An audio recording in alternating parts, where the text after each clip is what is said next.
the youngest of 6 children. Pauline, Marie, Teresa, Angelo, Anna, and me.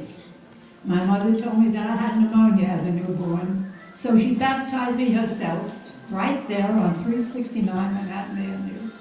I was baptized officially when my godfather, Charlie Angelo, came home from World War I. My earliest recollection was when I was 4 years old, and I jumped on the cat as I was jumping rope in the house, which my mother said don't. But I jumped on the cat, and I bled profusely. Of course, I didn't know that word when I was 4 years old. I just said I bled a lot. We had to go to the pharmacy. Anyway, a happy memory I have from those days was when we all sat on the stoop just 2 doors over every night in the summer and sang and ate watermelon. My brother Paulie's friend, Mikey DeBrusco, played the ukulele. We played sometimes until 2 a.m. and neighbors never called the police. When I was 8, we moved to Orient Avenue. We had our own bathroom. I went to school at PS 132. I was the youngest girl in the class, from skipping a few grades, and I was the smartest. I was Victorian at my elementary school. Wait, what did you say? You were what? Grandma, what were you?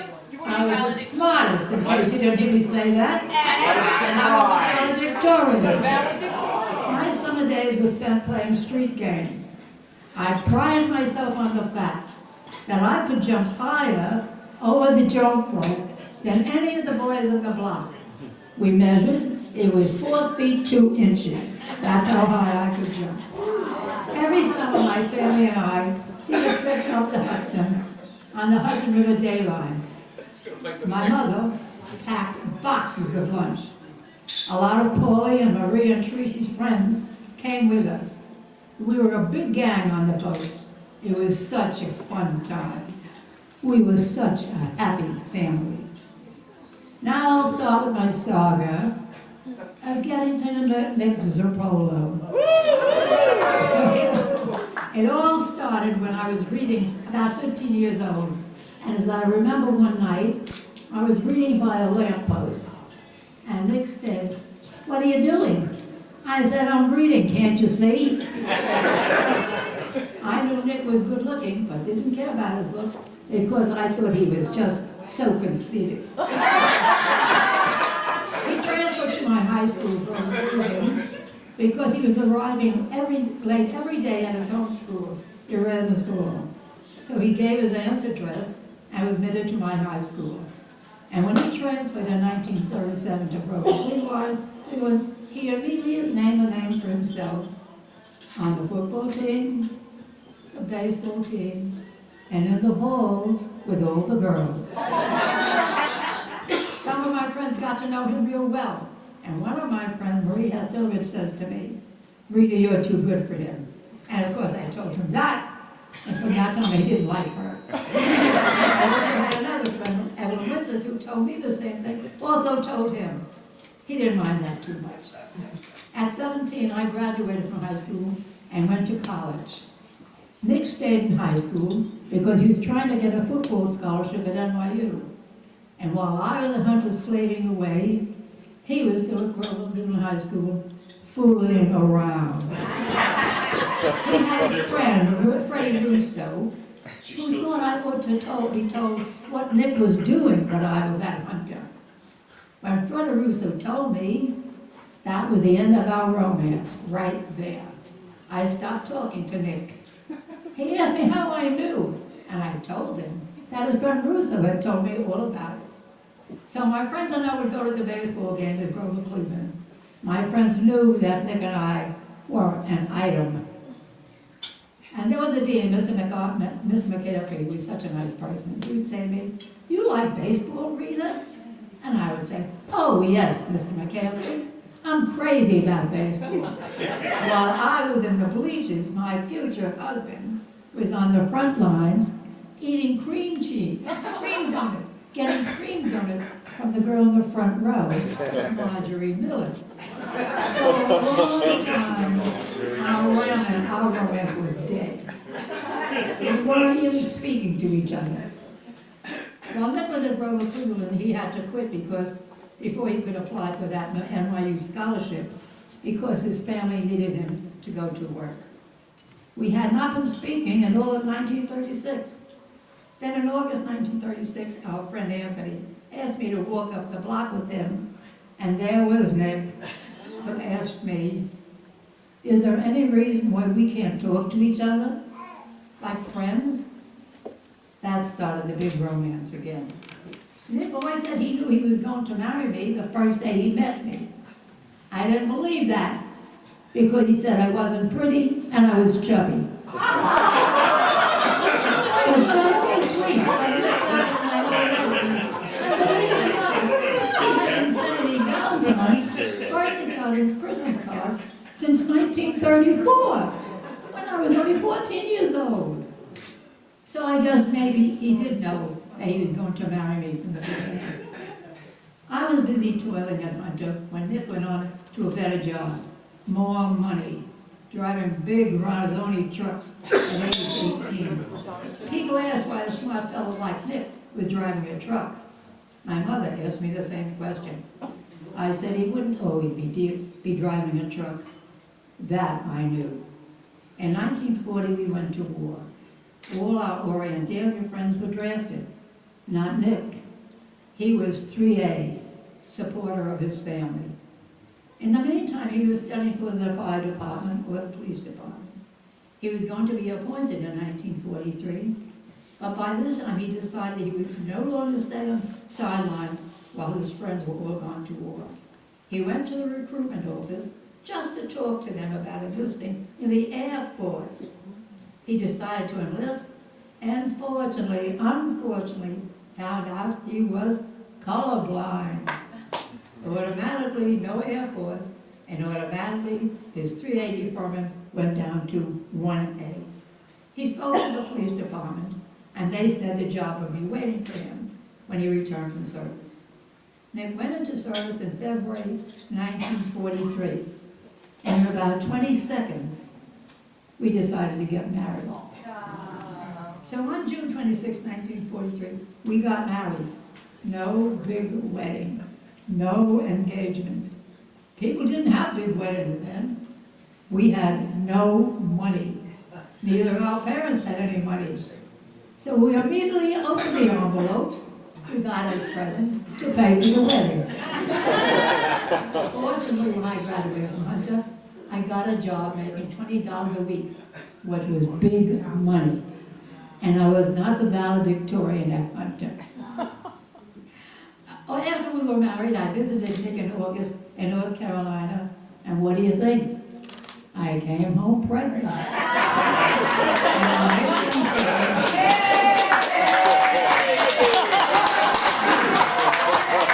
on May 22nd, our first child, Nikki, was born. Okay.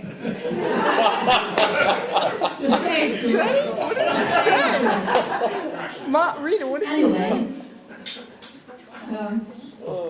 I was born just as we had planned it. One of those nights on 31 Orient Avenue when we had written it on the porch. Nikki, Richard, Rita, in that order. That was the plan. Nick was in the Army from March 43 until November 1945. Along the way, he became a private, a sergeant, a staff sergeant, a tech sergeant, a master sergeant, never OCS. It just didn't come about. Then he joined the paratroopers while they were in the Philippines and there in New Guinea. His company volunteered. I cried when I got the letter. He said it was $50 more. He had made the regulation jumps to get the pay, but he never got to jump with his company in combat because his legs gave out under him in the landings from too many football injuries. He was in the hospital in the Philippines when his friends were in combat. Nick felt sorry about that. He wished he had been in battle with them, and he went to visit them when they went to the hospital. The war in Japan ended, but Nick wasn't finished there. He still wanted to do his part. So he banded together a group of Filipinos and made a guerrilla squad to go out nights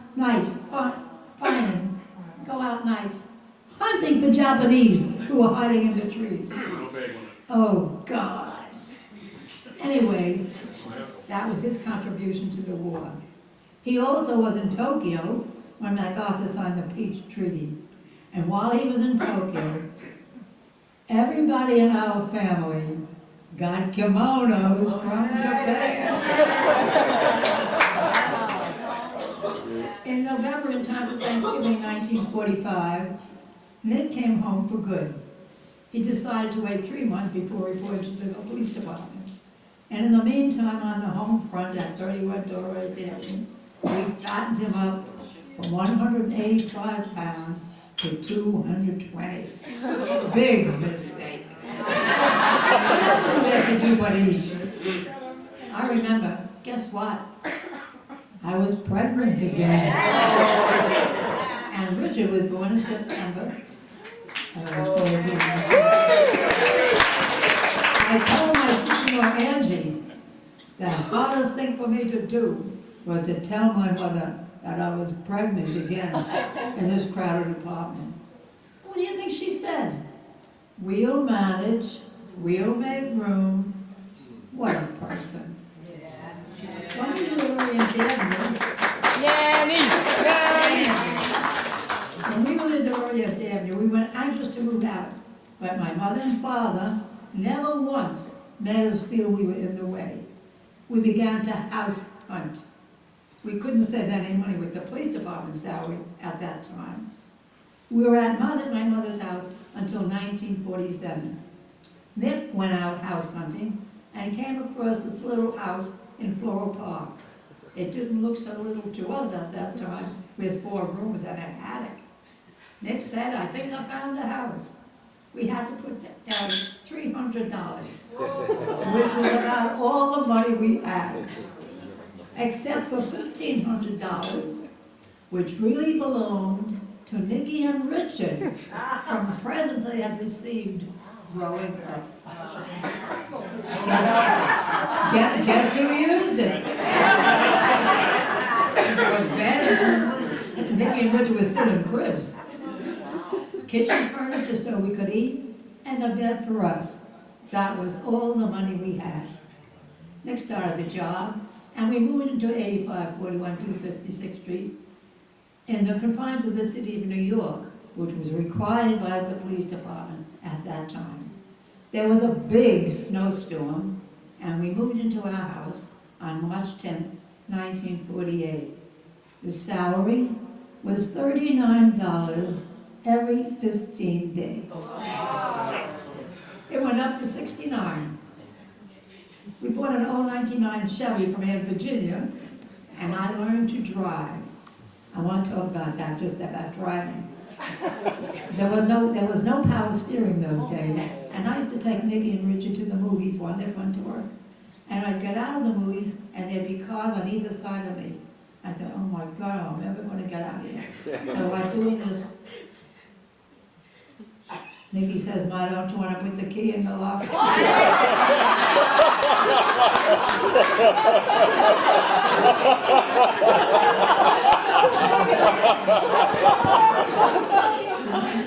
He years went on, and I guess my Valentine's present in February 1951.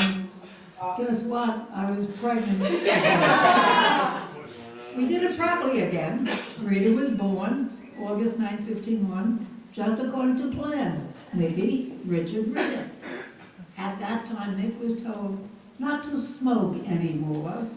That was 1951, because he was having a lot of trouble with his legs. And the doctor frightened him a little by saying he frightened him for a little, because he stopped smoking for 1 year. But who believes what people say about smoking? Because Nick went right back after it, after 1 year. In the meantime, he was studying like crazy for the police exam. And in April 1954, he was promoted to sergeant. And in January 1955, Robert did.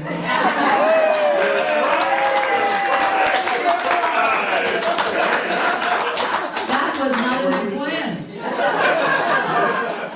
I was pregnant. I said to him, I'm pregnant. He says, thank God you're married. Thank God you're married. Through the years, we had a builder, Jorma. Rita and Robert slept in the room on the first floor. Nicky and Richard slept upstairs. I think we were working 3-year cycles because in August 1957, I was pregnant. Next comment, usual one, thank God you're married. Rita went upstairs to the front bedroom. Renee and Rob were on the first floor. Was I glad that Renee was a girl? Nick was promoted to lieutenant in 1960. The salary had gotten a little better, so we lived it up a little. Rory was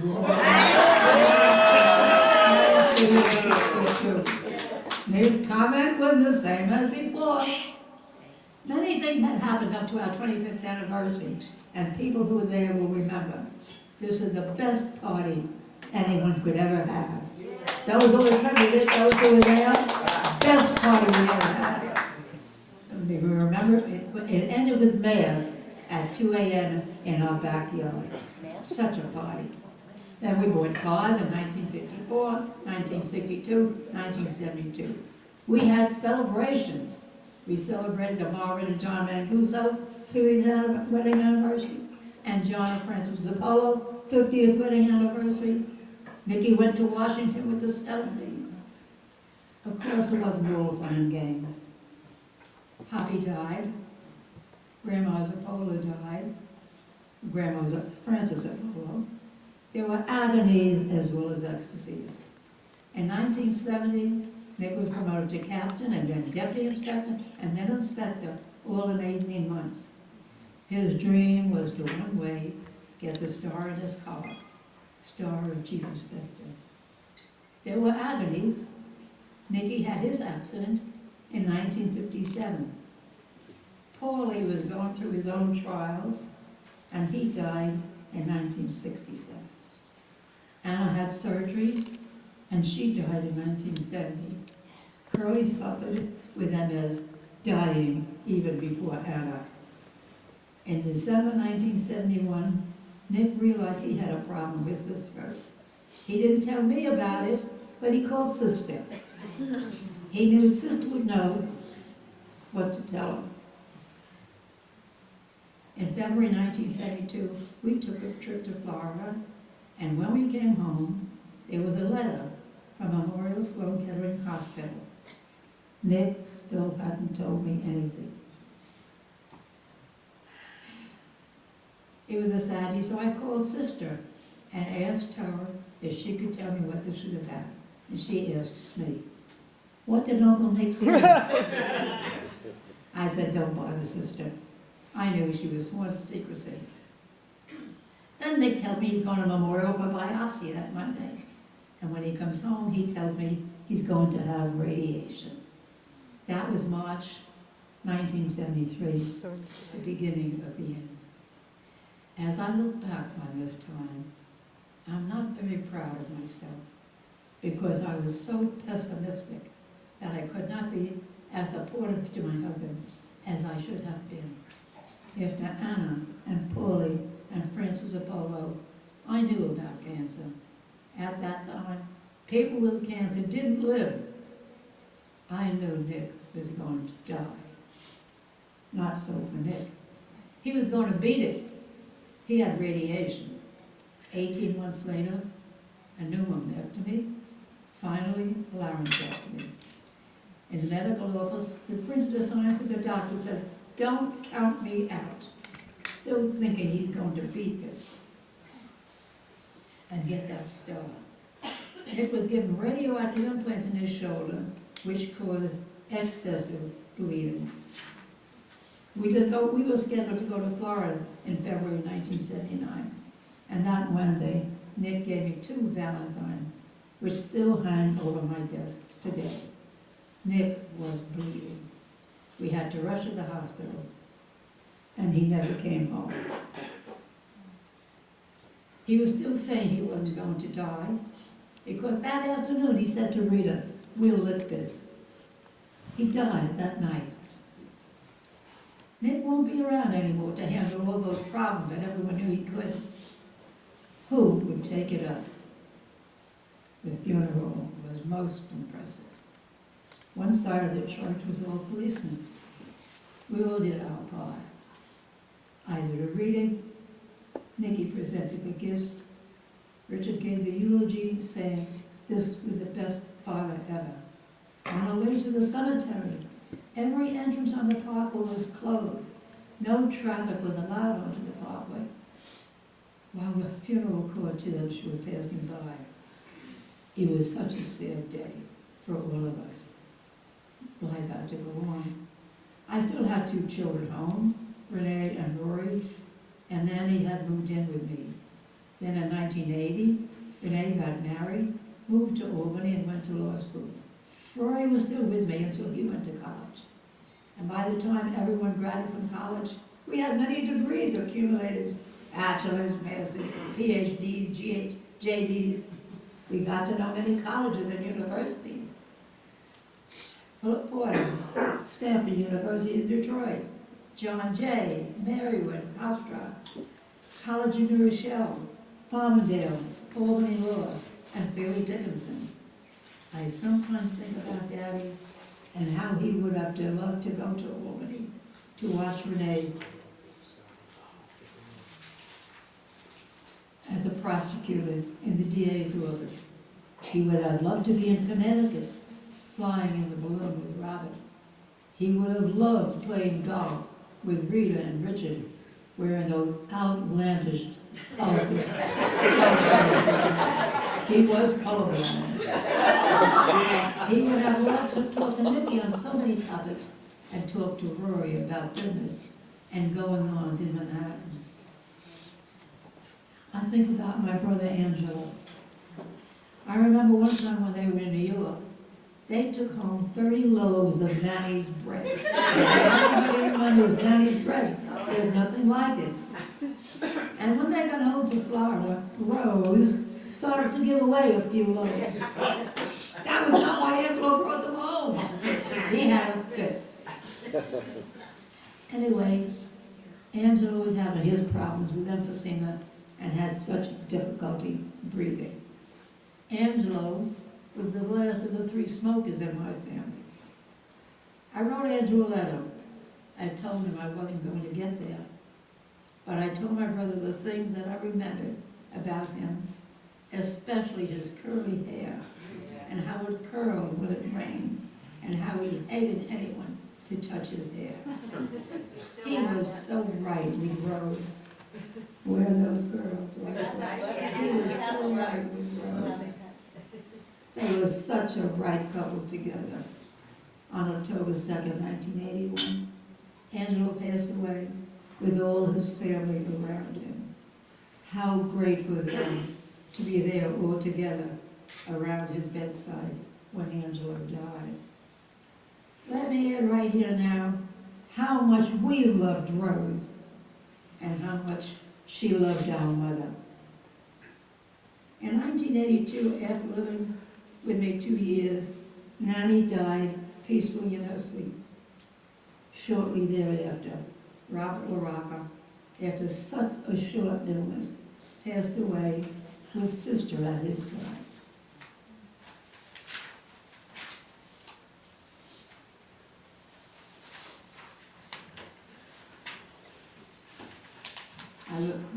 Let me see. Let me see. Sister at his side, that's page 11. Okay, yes. A 93-year-old and a 42-year-old, as the Bible says. We know not the day nor the hour. My house was empty, but in 1983, when Christopher was born, I began babysitting for Rita's children. I loved babysitting for them.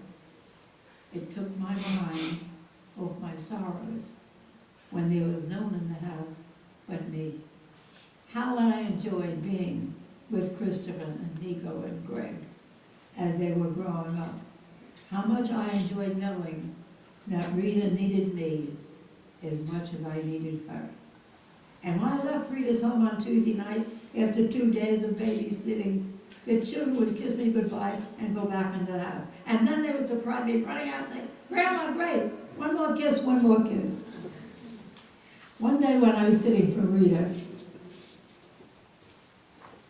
I came out of the downstairs bathroom, and there she was, sitting on the steps was Christopher, all dressed up in a Yankee uniform.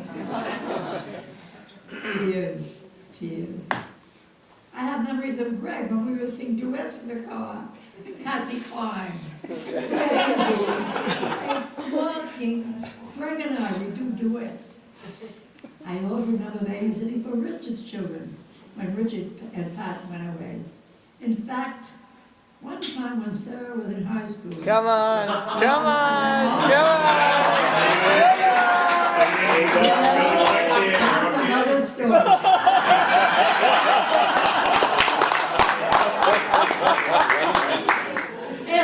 Ask Sarah. Another time I was going to help Devin when she was born. I was on my way to Connecticut. Unfortunately, I fell asleep in the car, hit the fence and a large tree, and totaled the car. Robin called Rita frantically, "Where's Mommy? She's gonna be at 3 o'clock. And at 5 p.m., the state trooper finally reached Robin, and Robin says, "Where is she?" I was at Yale New Haven Hospital with 2 big black eyes and 2 sore knees. Fortunately, I didn't hit anybody, but all that good food I had prepared was destroyed. I never got to babysit. My family all came to see me, and of course I had to go home. We all learned that we have a problem with falling asleep, and we had to be careful about driving when drowsy. I also babysat for an A's twins. They were so cute. And as soon as when they would take me to the bus stop for me to go back home, I look at the girls and they were in the car crying because I was leaving. It was so heartwarming. I must have sat at least once for Roy's children. After Nick died, I became a rich widow, according to something called the death gamble bill. The young policeman in the pension office told me it was not a bottomless pit and to manage the money carefully because that was it forever. Now that I was a rich widow and had nobody home, there were places that I wanted to see. The first one was Jerusalem, and I suggested to my sister-in-law Faye, and her eyes lit up. Sure enough, Faye and I took our first trip. We got along famously, and we had such a good time. We even rode the camels. You had to see that. The second trip was over Ramagao. I forgot to say that among the things we did in Jerusalem, we went to every place where Jesus had been. We walked the Via Dolorosa. We saw the upstairs room. We went to the tomb. We did everything. It was such an awesome, awesome trip. The second trip was to Oberammergau, if you're familiar with that. That's where Faye came along too. That was most impressive. That's where the whole Passion Play is performed by the people in that town who made a promise that they would do this every 10 years. That they would do this every 10 years and be spared from the plague of 1634. We were singing in 1974, the 340th anniversary of the plague. After that, I saw most of all the United States, with a group from Our Lady of the Snows. I also went steamboating, another thing I wanted to do with my friend Evelyn. At my 90th birthday, we got together a great slide Rita, not we, Rita, got together a great slide you know who does it. We got together a great slide presentation where all my children told me how much they loved me. And some of the outlaws, and you know who the outlaws are. Those who were fortunate to marry in. The then the next night was my turn to tell those outlaws how much they mean to me. Even Robert Napolitano, the newcomer on the scene. When Sister called to tell me she was getting married, if I could have jumped up and down, I would have. If only my sister Tracy had been here. She could have been here, she could have made it. She would have still been the right age. I think she would have been 95 then. Anyway, she was so special to me. Tracy and I had such a bond. She came with me to buy my wedding dress. She came with me, and we wore the jewelry together. And then we went to the license bureau. To save time for when Nick came home, we'd get the license for them. They said, sorry, you need a groom here.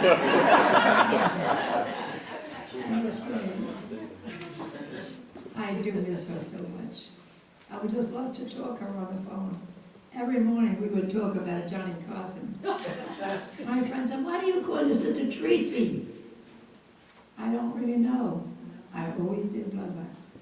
I loved you, Tracy. Okay, let's get on with the rest. There were a lot of parties. We were a party family. Every Christmas and every Thanksgiving and New Year's Day was a party. When the big feature was Aunt Teresa and Aunt Marie always dancing. One time they dressed in sack dresses, and many times they dressed as can-can girls, flipping up their skirts. They were so mean. They wouldn't let me join them. I said I could be in the act. They said no. It was lots of fun. Nanny's birthday was always a party, and my birthday, no matter which year, is a party. We wind up at the diner, at least 17 people, and flowers and balloons and presents, and everybody loving me to pieces. And they do, and I can't understand why. But what makes me lovable? Nico says I'm so cute. Of course, among the parties, we also have many weddings. Weddings on the East Coast, weddings on the West Coast. Weddings, besides we had births. I was so happy when each of the 12 grandchildren were born. And now we have a great-grandchild.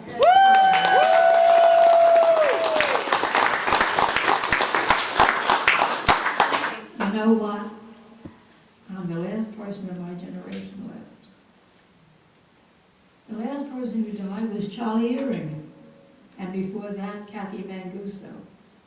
Up to then, I had lost all my brothers and sisters, and all my brother-in-laws and sister-in-laws, and my very close friend, Flavia and Evelyn, and Flavia is with us tonight. My sister Marie died in 2001, but all the others died before 2000. Only Marie was with me there to the end. I went to see her where she was, and I know Margaret was glad that I did that too. I don't know why I'm the last one alive. What is my purpose here in life? Am I here for a reason? When I thought I was going to move out of the house, I thought I was going to Dominican Village.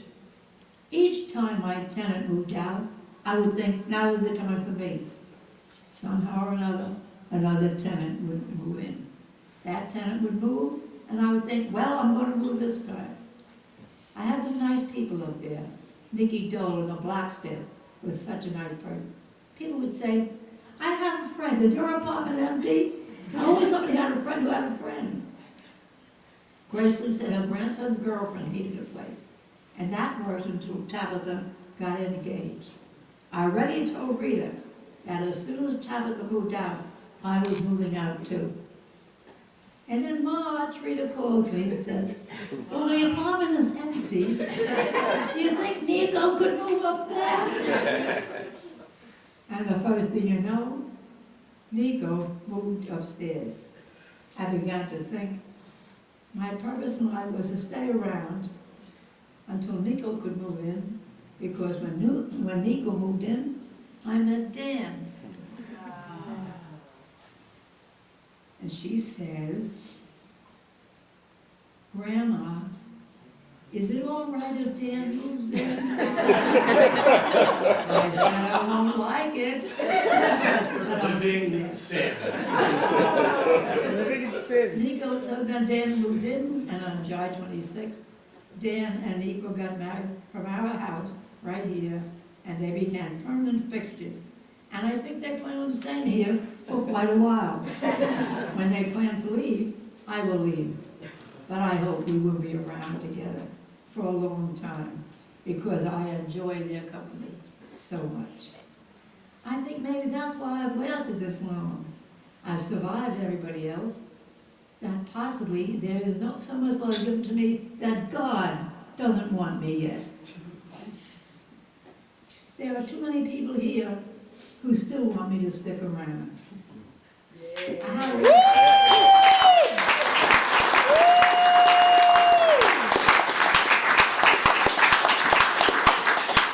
I had a little stint in the hospital myself in June 2012. It was so good that Dan was in the house because he thought I looked funny. I had a slight TIA. A little something happened and the blood stopped in your brain. I was there for 7 weeks and had to bring a companion home to take care of me. Mildred, a very smart Filipino lady with a PhD who did this kind of stuff because she couldn't teach in America. But she had a PhD. She was a great cook, took great care of me, and beat me at Scrabble.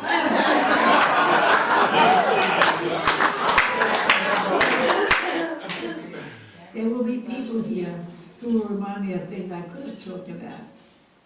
I do love you all. I do love you all. What shall I talk about now? This party, where so many people are here from far away. My nieces Roseanne and Rita from Florida, my niece Maria and my nephew Thomas from Colorado, Pam and Al from Las Vegas, Sally from Indiana, and my wonderful grandchildren. Do you see those watering cans on the table? Renee and Hannah and Eliza made them. And you notice they all have pictures on them. And before this party idea got out of our brains, out of our heads, Regina Broden and Sister LaRocca, not Sister LaRocca, Sister Robin and Palatine, they're paying for the drinks.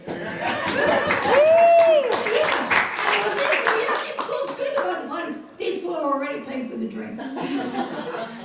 Regina, Rita, Jim, and Robin and Sister right over there.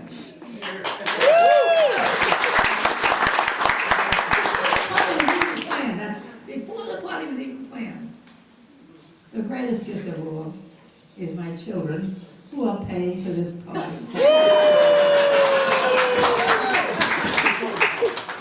6 sent in their money. Then Regina and Rita. One lady thought Regina was my third daughter. She was up there all the time. Anyway, Regina and Rita went to 11 hotels, in and out, looking these places over, and narrowed it down to 4. They brought me to choose one, and I chose this lovely set, which was good because they had chosen the same one. I even inspected the bathroom. I'm like a bathroom police. Everything for Mickey was accessible. Then we went shopping for a dress, and at every development, always there was Renee getting every tale that night, the same night. Rita was on the phone telling Renee exactly what happened the whole day. You have all made me very happy by coming to.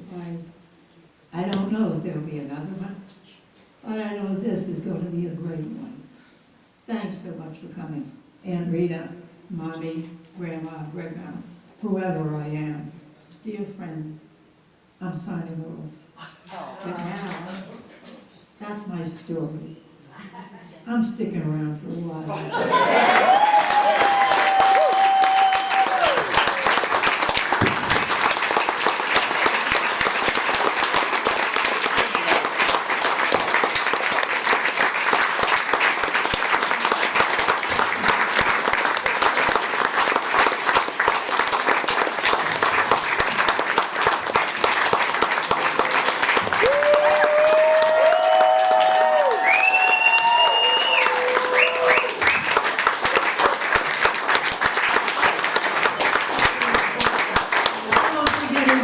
boy.